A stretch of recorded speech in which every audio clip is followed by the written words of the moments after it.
And live, Alex Countries. Where are you, Alex? In which part of the world? I'm here in San Francisco, California. Right. How is the COVID quarantine going on? Well, we locked down pretty early, Right. and I live right across the street from an emergency room, so I've had this firsthand perspective of being able to see what's going on. And I did expect like a flood of people coming into the emergency room, but it's actually about as quiet as I've ever seen it. And I Oh, think that really? early lockdown did help. Okay. Okay. Mhm. And what's your usual day now in quarantine? But are you? Can you go out? I mean, are you allowed to go out, or is everything locked? Parks are locked down. What's the Mhm. situation? Yeah, we're allowed out. We're only supposed to be out for essential activities, so to go to the supermarket or the pharmacy, or to pick up food. We're allowed to go get takeout food, and they do allow us to go for walks and runs, which is which has been nice, Right. as long as we keep 6 feet away. So it's been like, yeah, we've been in this since mid-March, so almost more than a month. Got it. And there are signs that it's working, but we also, it sort of goes to the mystery of this virus, right? Because we just saw data that said that the virus has been in San Francisco as early February, likely in mid-January it got here. Right. So Right. as to why it hasn't spread more dramatically is a big question mark. Yeah, it's crazy. I see, I mean, all over the world, there are different scenarios. And I mean, in Italy, the Milan area, the north of Italy has been hit very badly. And Hmm. I think now people and scientists, try to still understand what's going on and what are Hmm. the main causes and so on. Um, Hmm. I don't know. We'll see what happens. I was telling you Yeah. before that in Italy, they will Hmm. go out of lockdown beginning of May, and then it was a gradual exit strategy, basically, which is the biggest problem. Yeah. I mean, it is Right. what we gonna do when we go out. I mean, how will everything change? For instance, Alex, what do you think about the tech events? All the big tech events that we all go all the time. How do you think they will change? They will be all with the masks on, everything sanitized. What do you think? Yeah, right. Those tech events, like one of their big selling points was how many people would attend them. So you go to anyone's website like Web Summit and they say, 70,000 people showing up. Yeah, Now, all of a sudden, that might become a cause for concern, right? yeah, So I do think that tech events are going to change dramatically. I know at least any of the ones that I plan to attend within the next 6 months are all online only. I think we're going to see a lot more smaller online only events. Like one of the things I love is being able to go to an event that maybe has 30, 40 people, and is all on Zoom so you can see everybody's face, and then interact with them. And it's much smaller than being on the big stage, but it's something that you don't have to travel for, right? So yeah, I think we're going to see way more smaller themed events and far fewer big stadium events, at least until we have a vaccine. yeah, yeah. I read the Israel strategy, the exit strategy, and I think a lot of countries are following that, and they go step by step. So, like Italy, in beginning they reopen one little piece, and then the shops in beginning of June, and Israel has got all the exit moments, and big events are at the end. So I don't know. Big events will be maybe something for the next year, or uh, you, you, it's really hard to predict at the moment. But at least the digital world is exploding in Italy, I have to say, and all over the world. I was checking this Zoom competition. I just read an email Mhm. now. I follow your email, by the way, Alex. I love it, and Oh, thank you. I invite everyone to do it. Of course, always a lot of interesting information. And I was checking this email just arrived, and actually, I mean the Zoom's competitors start to be a lot. Facebook announced this Facebook Rooms. I haven't Hmm. tried it yet. I don't know if you had the opportunity to try it, but it looks very interesting. And then Google is improving Google Meet. Verizon bought Blue Jeans for less than 500 million. I mean, so much stuff Hmm. in this video conference world. What's your idea about this video calls, video conference phenomenon? Right. Well, I think one of the things about building a consumer technology is that once a behavior takes hold, it's very difficult to unroot it, right? So now we have Zoom as the number one uh, software that people use to do these video conferences. And it's almost become a verb. I mean, not almost, it has become a verb. Same way you would say, let's Google something, Yeah. find out what's going on. You say, hey, do you want to Zoom later? Right? So are people going to say, hey, do you want to Facebook rooms? Probably not. Like, this is going to be a very difficult space to break into. And remember, you're letting these technologies into your homes, right? Full video, full audio.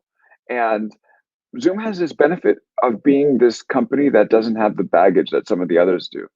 Like, I think there's a reason why people didn't rush to Google Hangouts. And there's a Right. reason why people didn't do group messenger calls or even FaceTime, where Zoom feels, Zoom does have its issues. Let's be honest. It's not a perfect company, Yeah. but there's something that I think the population has just taken to and say, okay, this is easy, right? It's not tied to any other product. It's paid, not advertising. So my data is probably going to keep out of the hands of advertisers. And it's easy to use. All it takes is that link, and it can be private if you want. So I do think that Zoom right now really has a lead. And there was this New York Times article, I think, that talked about how one of the executives from these big companies was pitching their own version of Zoom. And the kid walked by in the background and said, hey, are you on a Zoom? Oh, I love Zoom. My friends love Zoom. Can you imagine what it was like for the father? Oh my God. But it's true. So I think we'll see Zoom lead the way for a while. And, you know, slowly but surely these companies like may make a move for it. So for instance, Facebook reaches 2.5 billion people. So they could easily drop an ad in the newsfeed and in their other products and be like, hey, Yeah. you want to try this out, and build distribution that way. But it's going to be a tough fight. By the way, it's crazy that Zoom, until, I mean, couple of months ago, it was basically used only in the business world. And you would never, ever, ever imagine that my son, 11 years Mhm. old, is Zooming with his friends, or my Mhm. mom is doing virtual dinner with her friend. That's absolutely, I don't know, incredible. And the numbers, 10 million users daily Mhm. in December, now 300 million active users, with all of the security problems that also you mentioned. Mhm. It is a extraordinary case history. I think we'll study this for many years. Definitely. I mean, it just goes to show you how much is upended. Like, your mother would never dream of using Zoom to have dinner with her friends because she got a chance to be Yeah. in the same room with her friends. But it also goes to show you the nature of being a human, right? Which is that we are very adaptable, and we do have this ability to find different Crazy. ways to find what we want. And the amazing thing about the technology world is things can blow up like that very quickly, and all of a sudden, this behavior that becomes unimaginable is now our lifeline to other people. And I Yeah. think that's pretty cool. I mean, we'll have Zoom fatigue. There's no question about it. But what we've done, and recently, like, people tell me, I'm more social than I've ever been before in my life because they're just spending their days on Zoom.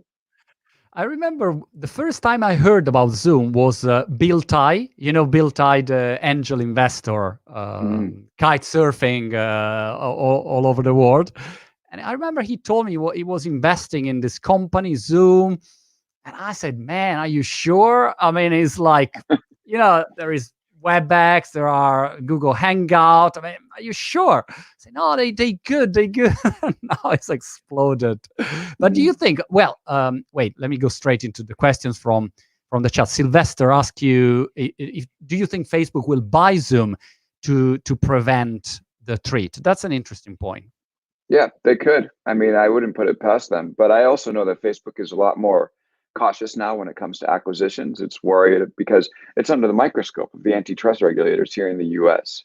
So I do think that that's why Facebook tried to build and not buy, because it knows that if it does it on its own, it has a much less of a chance of being, strike down by regulation versus, going Got out it. and buying. If it goes and buys the number one video platform, people are going to be like, "Oh, well, what are you really up to, Facebook?" Yeah, Yeah, yeah. You want all the data, all the video data of the users in all the but that's interesting. So it means that probably they cannot buy it, and so Zoom is open to be bought from someone else. Who that's would right. you bet on if you would say, all right, this company will buy Zoom among all of the companies that you also spoke in your Hmm. book, Always Day One? Well, think about the calculation that these companies need to make before they drop a lot of money to buy Zoom. They need to ask themselves, wait a second, is this company going to is this reality that we live in, that this company is thriving in, going to be 6 months? Is it going to be a year? Is it going to be 2 years? Is it going to be 5 years? Because I can guarantee you that by the that when we get out of this lockdown, people are going to have trauma thinking about Zoom. We're going to want to have nothing to do with Zoom when we're out of this. So yeah, I think it will still have more users than it came in with, but I don't think it's going to maintain the level of usage. So in that, Right. in that regard, it's a question mark. Honestly, I think Microsoft is the most likely to make a move for it, because All right. Microsoft has really made a move for. Look at that, Steve Dapper in the Yes, comments. there Think we go, exactly Steve. what you think. Yeah. That's right. Yeah, I mean, they have made a big move towards being this enabler of collaboration technology. They have Teams, and they obviously have the Office suite, which they've made more collaborative over time. So to me, if Microsoft bought Zoom and then found some way to integrate it into those products, Mm. that would be a natural move. Microsoft Teams, I saw a big usage of Microsoft Teams among schools that Mhm. again, I would have never thought about Microsoft Teams for 11 years old kids. It feels weird at the beginning. That's right. This morning I Yeah. was connecting with the school and Uh, I thought, am I connecting into like a board meeting, like a call, business development? No, it's the school of my son. That was that's such a right. weird feeling with a Just wait. camera. Yeah, your son's gonna come home and be like, well, he's gonna be home anyway, and be like, all right, Dad, here's what we're doing today. And Yeah. just walk you through a PowerPoint. Okay, slide number 3. Can we pull that up? Okay, next thing we're gonna do is playtime. Crazy. Can I tell you this? And then I want to talk about all the topics included in your new book. The other evening, a friend of mine organized a virtual quiz on Zoom. All right. Mm, So I don't know, like 10 families, something like that. And when he started, he said, "All right, guys, now we'll share my screen." And he shared a PowerPoint with all the questions for the I felt so weird again. I thought, guys, I mean, no, it doesn't work like that. It can't be like that. But yeah, anyway, but is it a change. works, right? Yeah. Yeah. So even when we did my book party, right? Like the one thing that an author looks forward to is when the book releases and you're able to have your friends and family and everyone that supported you along the way come together, and you can thank them and give them some drinks and some food and be like, okay, let's all celebrate this together. I appreciate your support. Of course, I was here the day the book released, and I was like, well, we're not going to be able to do that. So I sent a link out to about 100 people that have been helpful. And you know what? There's something that was special about it. Like, this is something that might stick, because we had people in California, we had people in Canada, we had people in Seattle, people in Portland, Maine, no, sorry, Portland, Oregon, and my parents in New York, and my agent in Connecticut. So people all across this country were able to join in one celebration, and it was cool that we could all be together that way. So we're Yeah, making it work, which is nice. Just hopefully it's absolutely. not permanent. Absolutely. George has an interesting question.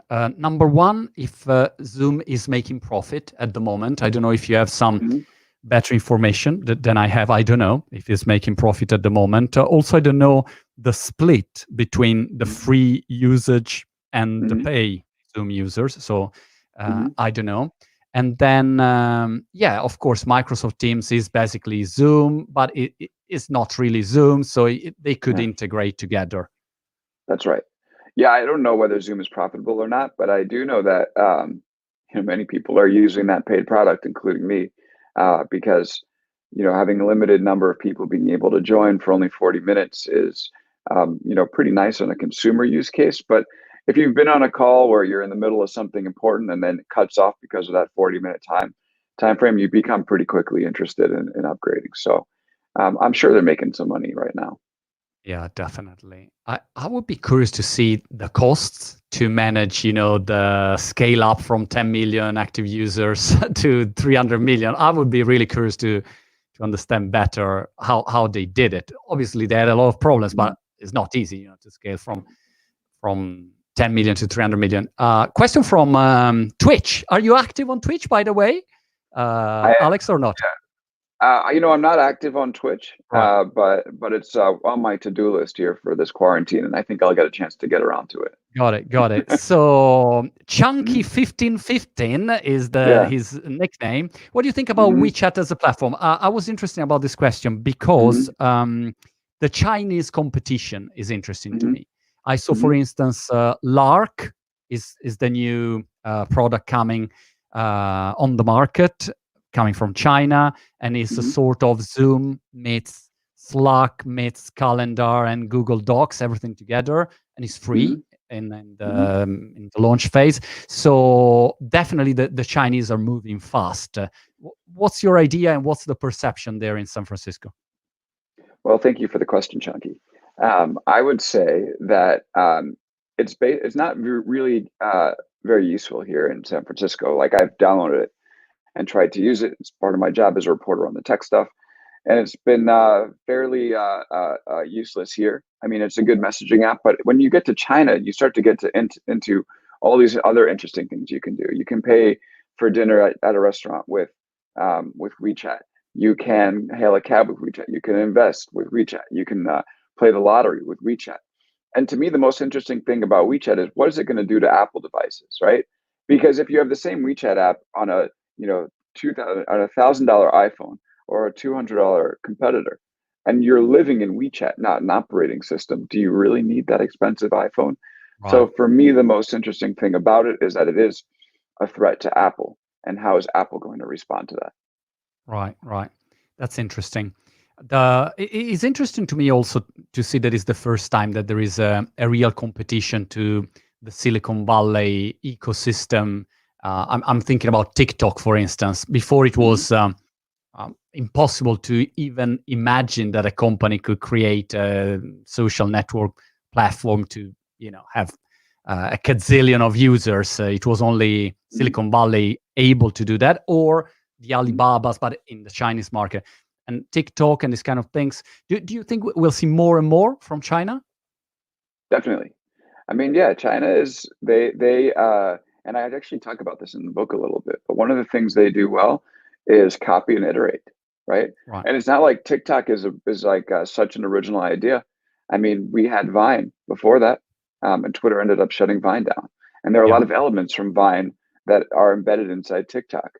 So I do think that we'll just keep on seeing attempts from China again and again to copy and iterate more until it gets to something that people like. I mean, TikTok was originally Musically, it had a little bit of a following, but it wasn't as big as it is. But they were able to tweak it to the point where it became an important social network. There's always been this idea that you don't need to be in Silicon Valley to develop a tech company, right? Why should geography actually limit what you Right. can do? And Right. okay, it's been tough because it's been difficult to get the investors and the talent, outside of Silicon Valley, which is why the geography has been so impressive. But that doesn't mean that it's going to be the case forever.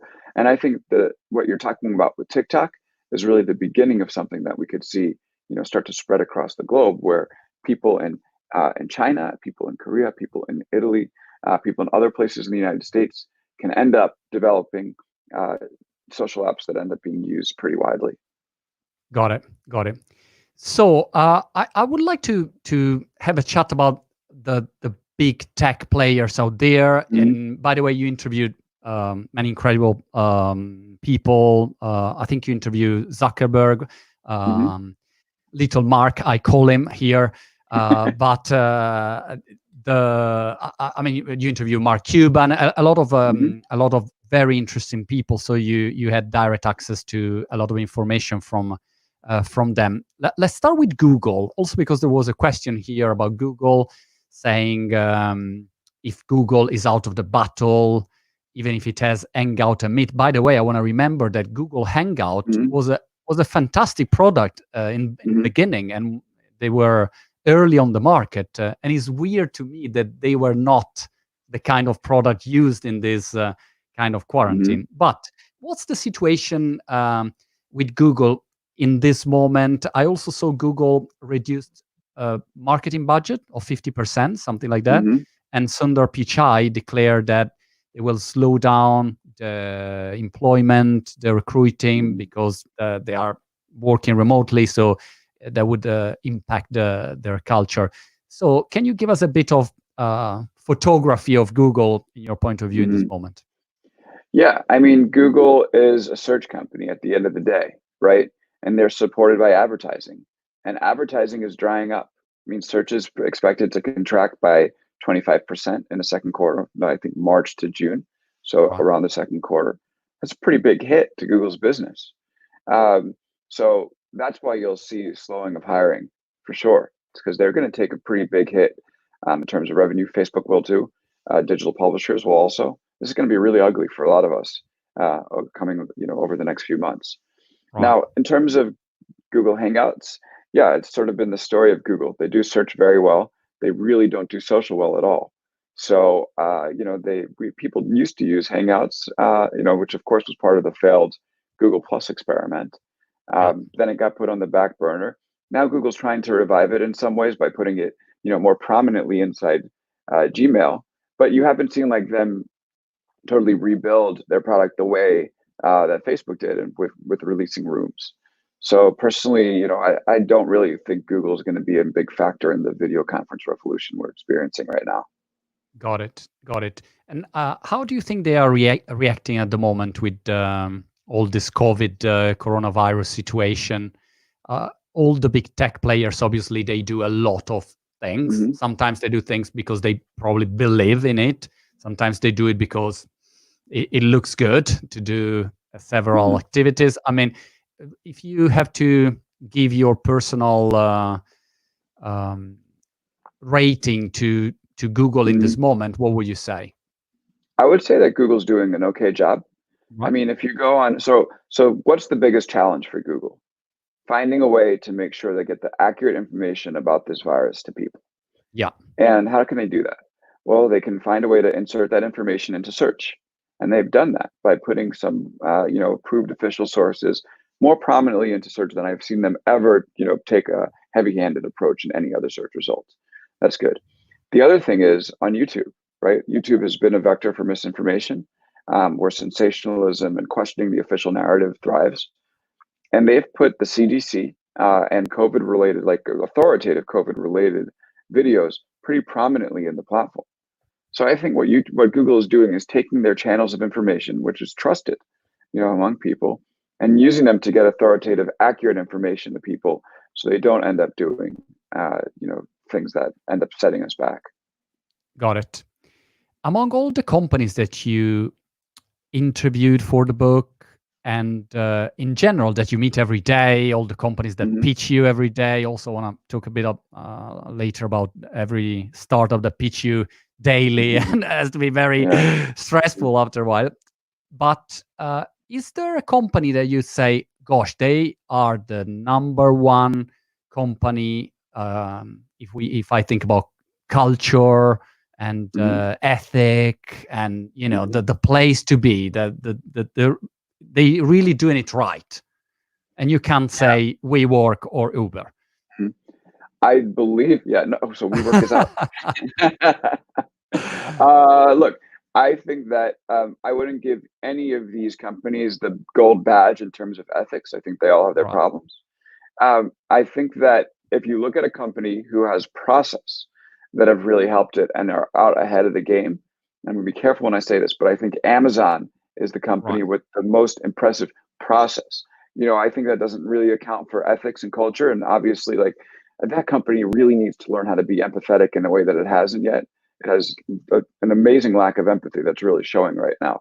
But in terms of process, the company is extremely inventive, and they really have it down to a T inside the company about how to build new products. And that's why you've seen them go from an online bookseller to an online clearinghouse of just about every product, to a third-party marketplace, a logistics and fulfillment operation, a world-leading cloud services company, a voice computing platform, a hardware manufacturer, not to mention Academy Award-winning movie studio, and a grocer. Right? This is a cultural thing. Right. Yeah. This comes from the process. It doesn't just happen where Bezos snaps his fingers and says, let's create a voice computing platform. This doesn't work like that. No. It's a matter of putting the power in his employees' hands, and they do that very, very well. It's interesting because when Amazon launched in Italy years ago, Jeff Bezos came and I had to interview Bezos. Mhm. And the first phrase that he told me when I asked him, Jeff, sorry, why are you launching Amazon in Italy? I mean, why is Italy any relevant Mhm. to you? And he said, a couple of phrases, and then he said, it's always day one. I say, well, all right, I got it. But it's a Uh, great phrase. I mean, it's a great title for your book, mhm. and I always find it a very inspiring phrase, which is maybe the key Mhm. for the big success of these companies. Yeah. So when I first came across this phrase, always day one, I was like, well, Amazon just works their employees really hard. So there's this scene where like someone asked Bezos, what does day two look like in front of this whole group of people inside Amazon? And Bezos has the note card. He's like, what does day two look like? And then the whole place is like laughing and like, oh God, what's he gonna say? He says, day two is stasis, followed by paralysis, followed by slow, long, painful decline, followed by death. And he just stops there, looks out, Right. whole place is freaking. And he goes, and that's why it's always day one. And to me, that must have just meant, if you think it's day two, meaning if you decide that you want to clock out at 5 p.m. or actually take a weekend off or spend the holiday with your family, you're going to be out. But then the more I reported on the company, the more I was like, wait a second, it's not about working hard. It's about a mindset, which says that, similar to what you said, like it's not whatever got you to a certain point is not going to take you to the next point, right? So a lot of companies, they get big and they count on their flagship business and they say, okay, this is the business we're going to ride. Let's just milk that asset as long as we can, and we're going to be in good shape. And what always day one means inside of Amazon is no, no, it's not about the flagship business. It's not about the bookstore. It's not about the first party marketplace. The company continues to invent new things and put them out in the world, regardless of what they're going to do to its legacy products. And by being able to do that, it's really beat the innovator's dilemma in a way that I don't think many companies have in the past. And so that's Yeah. what the book is about. It's all about creating the cultures that allow companies to continue to invent, despite the fact that they might have, one big product or two big products. And how do you not get caught up on trying to protect that so you can build the future and not get stuck in the past? Do you think, Alex, that this quarantine period, remote working period, social distancing period, whatever period, will have a big impact on companies' culture? Because I mean, for the next, I don't know, 5 months, 6 months, I don't know for how long, 1 year, 2 years, I don't know. Definitely, it won't be the same, and it will change also the way Mhm. we stay together. So some kind of company's culture activities that you were doing before, some Mhm. team buildings, activities, and so on, probably they will not be in place. So I wonder if you think that it will have an impact on cultures, and some companies will that they don't have strong fundamentals. They will maybe start to accuse problems. I don't know. What do you think? Yes, I do think it's going to have an impact on company culture. And what I think is going to happen is that this moment is making companies adjust rapidly, reinvent themselves rapidly, similar to the way the tech giants have been for a while. You can't just, this is like an ultimate always day one moment, right? You're Right. like most companies, the way that they work up until now, which is that a leader has the idea and they tell everybody, this is what you need to do, command and control, execute, execute, execute. That's going to go away. Right. Because if you have one person who tries to take the helm and they're not receptive to the ideas of their employees, they're going to be in some trouble. So I do really think that right now we're going to see successful companies be the ones that learn to reinvent themselves by moving from a more top-down authoritarian type culture to a bottom up, where they end up saying, hey, look, we need to adjust to the current market realities. The way we're going to do that is speak to the people on the ground, our frontline employees, and get their ideas for what's changing and how to adjust for it, and then actually put that into play for the company. So I think you're going to end up seeing like the people in the middle and the bottom really start to power a company in a way that they haven't before, which is kind of Do cool. do you think that there are companies better and better fit to do this adjustment, or Mhm. maybe uh, one of these big tech is too stiff and maybe they are not fast enough, or are all able to do quick Mhm. adjustments even if they are huge gigantic companies? Yeah, this is really because I believe that this ability is something that comes from a culture. I really think that it's up to the leaders of these companies to decide whether or not they want to be a company that can do this. And you look at the example of Microsoft, right? Microsoft was the opposite of this. Microsoft was really in this sort of day two, very inflexible mentality under Steve Ballmer, where whatever it did was to protect Windows, the desktop operating system, even in an age where we started moving to mobile and cloud, which sort of made the desktop operating system Right. obsolete. Um, but it took a leadership change where Satya Nadella came in and said, listen, like we're not going to live in this world anymore where the desktop operating system powers us. And that's how the company ended up changing. And now it's a cloud first company, and we like we spoke about earlier, it's a Teams company, right? It's about a collaboration, which is completely different than its original mission. So I really think it is up to the people in the top to decide whether or not they want to be a company that can adjust or not. And once they get their mindset down, then there are systems they can put into place to start to transform. Got it. Most important question of the day for you. What did Yeah. you write on those post-it notes? Because the other Yeah. day I did an interview, and a friend of mine had his monitor Mhm. in the frame shot, and a password of his Twitch was on it. So they Oh, yeah. immediately saw the password, and they immediately enter into his account. Oh So my I God. hope nothing very private on those post-it. No, it's just the ranking of all my friends and how much I like them, top to bottom. So they know where they stand. It's a feedback. No, I'm kidding. It's That would be a actually, genius idea. yeah. You incentivize them. You're like, all right, listen, if you want to be, higher up on the post-it list, I'm going to need some help here today. I'm kidding.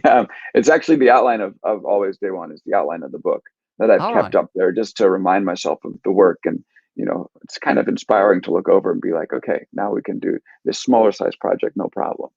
But I think it's also kind of a day two mentality. I should take it down and start putting up post-its for the next one. So, What was the interview for the book that took longer to be organized? who one was Steve Wozniak, the Apple co-founder. All That right. was a challenge. I initially emailed him and I was like, "Hey, Steve, I'm writing this book about culture inside the tech giants. Are you around to speak with me for an interview?" And he said, "No, not really. Like, thanks for asking." And I was like, "Wait a second, no, Steve, listen. Like, this is what I'm working on. I think there's a real good reason to speak with me for it. What do you think?" And then he wrote back and he said, "Okay, the next thing we need to do is figure out a time and a place." Right. And so I said, "Okay, you pick. I'm going to let him dictate that schedule." And he's like, "All right, meet me here." And we went to this barbecue restaurant slash diner a little bit outside of Cupertino, which is where Apple headquarters is. So I drove down. It's about a 50-mile drive from my house to this diner. So I drove down, and I was thinking the whole way, like, is Steve actually going to show up? And I show up about 5-10 minutes early, took my seat, and I was like, all right, well, here goes nothing. And then right on time, like him and his wife and his business partner walked right in, and yeah, we had a very nice conversation. So that was pretty cool. That was good. And what Yeah. about Zuckerberg? Did you just call Mark and say, Mark, I have a book and I'll write about Mhm. you, and this is Yeah. my date, and be there in time? How did it work? Yeah, so I definitely spent a long Like that. time asking Facebook to speak with Mark. I guess I had met with him before. I had interviewed him for a couple of stories, some of which I note in the book. But yeah, we did have a one-on-one sit down to talk about everything inside the book. And yeah, it was one of the last interviews, which was nice because so I sort of had the story defined, and then I just went to him and said, "Hey, can you provide some color on this or help me understand this?" Right. Which was interesting. But yeah, I think that once I had a full idea of what the book was going to be about, then to make the ask, hey, it would really be nice if I could spend some time with Mark for this. And yeah, I was able to sit down with him and speak with him about the way that he views work and the way that work inside Facebook actually is structured. Every time he speaks, I always have the feeling that obviously he's very, very smart. And Hmm. it's interesting because he has access to so many great sources of information. He can understand probably trends in a very good way. So Hmm. I think it's really inspiring to talk with some people. Also, Mark Cuban, by the way, is Mark Yeah. Cuban going to politics? Because he Oh, keeps yeah. saying something like, probably he's going to politics or not. It sure sounds like he's going to go into politics. Right. Right. My guess is that it will probably be 2024 versus 2020. But I wouldn't be surprised if he ran as an independent in this election. I mean, he definitely is starting to put together the outlines of a political platform. So, Got it. I mean, in this coronavirus situation, every time I hear Mark Cuban speaking, he mhm. always have very good points for entrepreneurs Yeah. and what should be done. I mean, I appreciate the way he's trying to attack the problem. So I don't know Yeah, what the I know. perception is in US, but Mhm. my personal feedback is this one. You know, there's this new phrase that I've heard, which is competence porn. It's like Right. unbelievable to watch Right. people who are actually competent in what they Right. do. And that's what it feels like watching Mark Cuban. It's like, oh, okay, this guy actually seems to have an idea of what's happening. Gosh, yeah. Yeah. So anyone who feels competent, I think Yeah, people will I gravitate. like competence porn is really good. I know. will steal you this this phrase. Mhm. Giorgio, about Facebook and all the scandal. Yeah. Here in Europe was huge, this Cambridge Analytica Yeah. scandal. Mhm. After you spoke with so many people and experts and you're inside the industry, do you think that we should expect another Cambridge Analytica scenario? Yeah, I wouldn't be surprised. I mean, what we see about these companies, like think about what it's like to run something like a Facebook or a Twitter. How many hundreds of millions of people are on it every day, and how many people are trying to do bad things? It's very Right. difficult to keep on top of all those things. I mean, what hit Facebook with the Cambridge Analytica stuff was sort of like out of left field. They should have, of course, anticipated it, but they didn't. And one thing that they are is survivalists at their core inside Facebook. And they saw this as an existential threat. And I think they've put into place some safeguards to prevent something similar from happening. So, personally, do I think that it's going to happen again? Most likely. It'd be surprising if it didn't. Like, for instance, let's say there's a hack in some way that exposes all the communication in Messenger. That's going to make Cambridge Analytica look like a walk in the park, right? Right. So I do think that we should be prepared for something similar to happen, but I do know they're trying to prevent it. So we'll see who wins. You said before that the advertising industry Mhm. will be hurt, obviously, by Yeah. this crisis. Advertising industry means the Googles, the Facebooks, everyone having their business relying on advertising, and obviously all the media sector. And Mhm. you work with BuzzFeed. So what's your perception in there? Do you see like a big hit? Do you think that will change also the media landscape? How will it change? What's your idea at the Mhm. moment? Okay, this is not a dodge, but I do need to plug this plug my Sure. laptop in. Yeah, sure. Let's see. Okay, so No worries. I mean, you can also go to okay, the toilet if you want. I mean, we are here waiting for you, Alex. that's right. Well, I'll have the AirPods on, so it might not be Right. a great idea. Yeah, it's going to be a tough moment. We've already taken Right. pay cuts inside BuzzFeed. But again, we don't know because there's so much unknown right now in terms of like when things will come back online, whether we'll find an effective treatment, whether we'll be able to do test and trace like is being talked about. So because the solution to the problem is still so opaque, it's really hard to talk about how problematic this is going to be. It will be. Nobody is denying that it's going to be a tough second quarter for a lot of businesses out there, Right. right? Where like if you depend on advertisers who are what are they advertising? Experience and things, right? Experiences are canceled. People are spending less, in the retail sector. So so advertisers are like, what are we advertising? So it's going to take a moment for everyone to adjust. But I'll just say about BuzzFeed, like it's been amazing watching us, change again and again in terms of the way that we do run our business. And so obviously I'm a reporter, I'm not on the business side, but I have great faith in the business people, on the other side of the company, to be able to manage their way through it because they just adapted again and again, which has been pretty cool to watch. Got it. after the post-it question, I also have Mhm. this is my sorry, Alex. It's just random questions, from Yeah, one topic to your yeah. post-it to your No, this books. is awesome. I mean This is everything, fun. Yeah, everything. this is great. So Frank, keep Francesca, them coming. Keep them she coming. she want to know what Yeah, books are you reading in lockdown? yeah, Yeah, that's very interesting. I yeah. would also open it up to books and movies or television series so that I can Uh, benchmark with yeah. what happened in UK, what happened in Italy, and we have a full Mhm. Yeah, picture. that's right. So, I've been reading this book, The Emperor of All Maladies, which is about cancer, and so that's, Tell me you know, again. Tell me again the title. The Emperor of All Maladies, and it's about cancer, the history of cancer.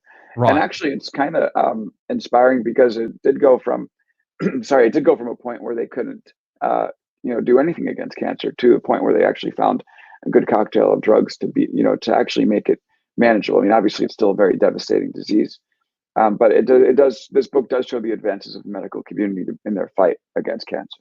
Um, I've also been reading just a ton of news stories. I mean, I spend my day combing through the internet and saving things to pocket, and then I get into Right. bed and just read one article after the other to try to make sense of this world. Um, TV series, I definitely, as many others did during this quarantine, very much enjoyed going through every episode of Tiger King and Right. savoring Oh every my minute. gosh. I don't know why I can't Yeah, go over the first episode. I yeah, really I have this yeah. pressure because everyone say, "Man, you have to watch," and I say, "Man, I can't." I mean, I don't understand why it's interesting, Oh, but this is good. everyone, This is a good decision. It's like watching a tire fire. You're like, "Oh, I'm probably inhaling some fumes, and this isn't very good for me." right, And I really don't really have any reason to be watching these tires burn, but I'm watching them. right, got it, got So, it. but yeah, also, I don't know, the last season of Narcos has been pretty good on Netflix. Oh, got I don't it. know if you've seen Interesting, that. That interesting. was Yeah. great. Yeah. And I don't know. We'll see. If anyone has any recommendations for the next show, please feel free to hit me Oh, up on definitely. Messenger All right, all because right. I'm definitely open to finding something new now. Although I will I say, sorry, I'm uh, dragging this out, but I will say, I never watched Game of Thrones, and for me, it was always like, oh, if I'm, ever really sick or recovering from a surgery or get laid off, then I'll watch Game of Thrones. And got actually, it. this seems like the perfect opportunity to end up digging into that series. So maybe that's what I'll do next. Okay, sorry, I'll stop By the now. way, I watch few series. I normally don't watch them much, but at the moment I'm absolutely in love with Ozark, where Ozark is they so do good. money Yeah. laundering. Oh my goodness, I Such a love it. I know. I've been waiting for. I know I'll be sad once I go through that third season. So I've been keeping it. It's almost like it's dessert. Like it's this treat for me that I have, so that Wow, if I ever feel bad, I'll fantastic, just go through it in a weekend. fantastic. The I, actor, I I don't show it. remember the name of the actor, but the Yeah, actor is Jason Bateman. spectacular. He's amazing. He's amazing. Yeah, Yeah, yeah, him. Fantastic. He's fantastic. he's He's so fantastic. good. Yeah. And then I watched, what did I watch? The Messiah. Have you watched The Messiah? Where they pretend that the new Messiah hmm arrives in these Mm. times. Oh, And okay. and How it's does it good go? with all the media, and Yeah. all the conspiracy theories. It's Mm. cool. It's cool. Yeah. By the way, what do you think about all of these conspiracy theories? Every day I have people sending me a new video of a new conspiracy theory and 5G and hmm coronavirus and Bill Gates and every day, and it's really impossible to keep everything under control. And if you mm my feeling, but I would love your opinion about it, is that on one side you want to report and be absolutely mm looking for the truth. you you mm you don't want to be part of the system, or you don't want to be part of crazy sociopathic people with mm absurd theories, but you kind of force of sometimes to talk about a topic that is obviously a fake, and mm people shouldn't even be able to talk. But if you don't talk about it, or if YouTube remove a video about something that is crazy, then they mm say, oh, you remove it because it's Yeah. true. And that's the kind of trick. So you are Mm. forced to talk about bullshit, and it doesn't make any sense. And this helps bullshit to amplify. I don't know. What's your opinion about it? Well, there's always been this hunger among humans to traffic in conspiracy theories. I mean, before the internet, we had these supermarket tabloids that would tell you that, like, Oprah was actually born on the moon, and it's what the media isn't telling you, right? But that's true. Yeah, yeah, right. Well, listen, I mean, I don't know. They're obviously in cahoots with Oprah to hide this moon birth. Yeah, So this has been, and there's a comfort that comes in, the real world is hard, right? So yeah, there's a comfort that comes in saying that actually what you're being told is wrong. The coronavirus is a perfect example, right? Of course, like if people find, some way to say, hey, actually, this is, a lie posed by the system to keep us locked down, it allows your brain to focus on that and not the fact that it's killing, hundreds of thousands of people. And the yeah. last thing is that these conspiracy theories are generally exercises in confirmation bias, right? So let's say once you don't so throw a conspiracy theory out there for me, like, 5G is 5G. the Yeah. cause of coronavirus. Yeah, exactly. So again, it's like people they want to say that this was something done to us, and therefore we can take revenge or prevent it very simply, right?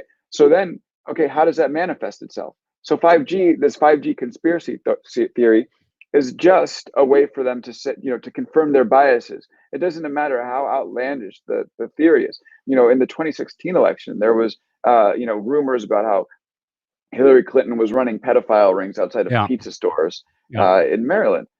Obviously, that's not true, but it's something that people put out there and start to believe in because it confirms their biases of what this person is.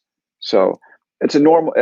Honestly, unfortunately, it's a normal human behavior to start believing and making these things up, and it's very challenging because the internet tends to amplify everything, sure. and it certainly amplified conspiracy theories. And you feel part of this little tribe who believes, and the world doesn't understand you, and you get stronger and stronger, and you believe. That's the That's other right. interesting point. And you form a group, right? You're on Reddit. You start Yeah, talking. You say, okay, now there are other people. So then, therefore, that reinforces my view. And yeah, the next thing you know, it becomes a political force. absolutely.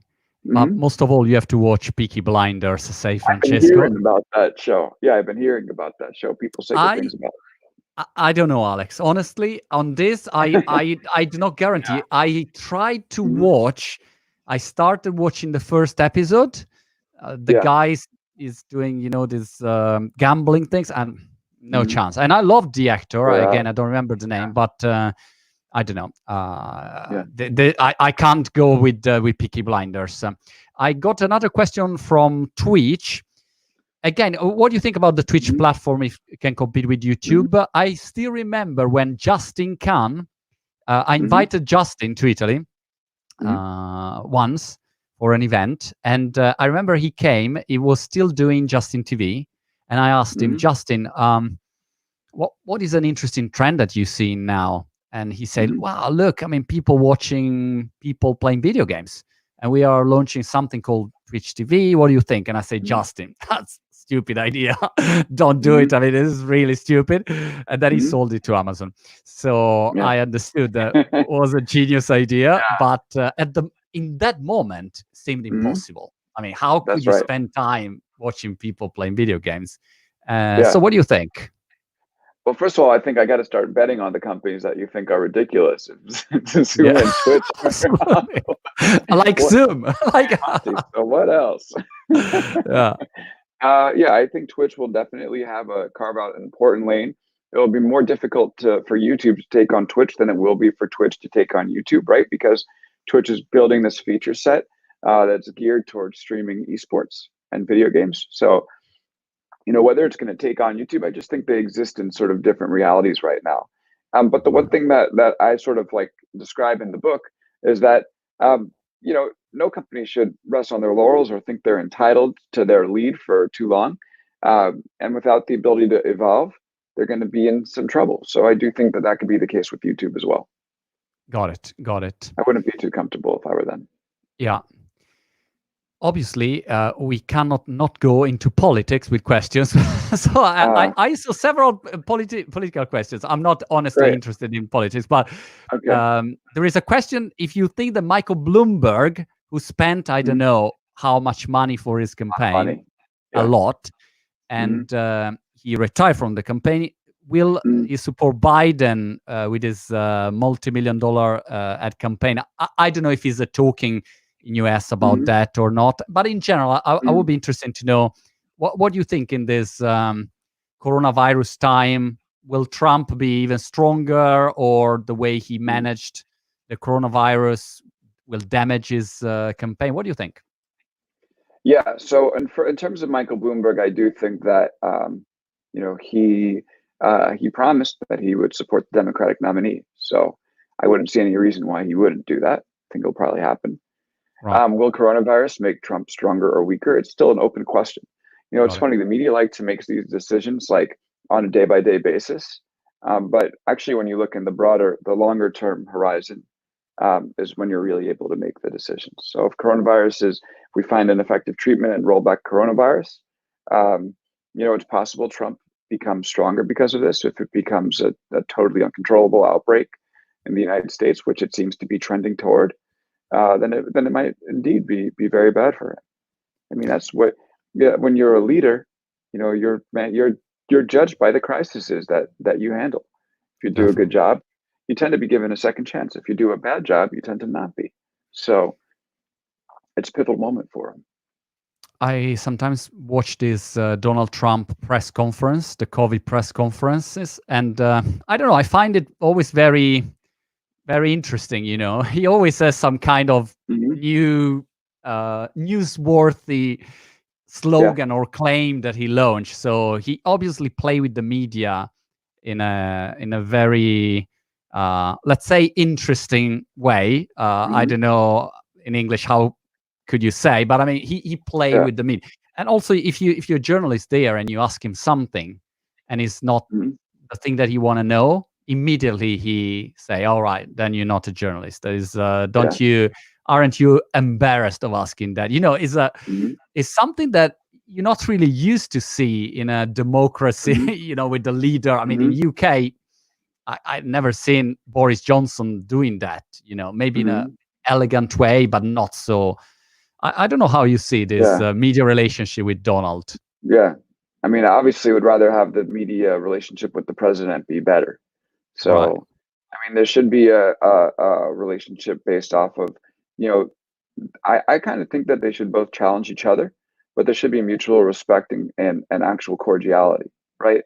Like what is gained by not adversarial, but what is gained by having a toxic relationship between the two?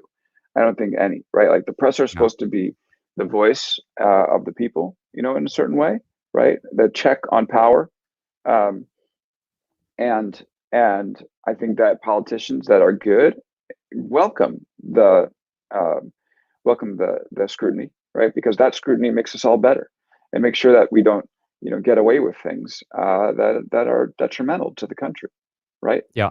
Yeah. So I think we could use more of that. I think we could use more civility. Definitely. It's more it's productive and better for everyone. Alex, how Mhm. many startup pitches do you receive every day on your email? Definitely, probably around a dozen a day, I would say. Right. But also, a lot of these startups have gotten smart, and they realize that I'm mostly focused on the big tech giants, and Right. so they're probably their PR agencies have said, "All right, well, we'll get away from that guy," which Okay. has been nice.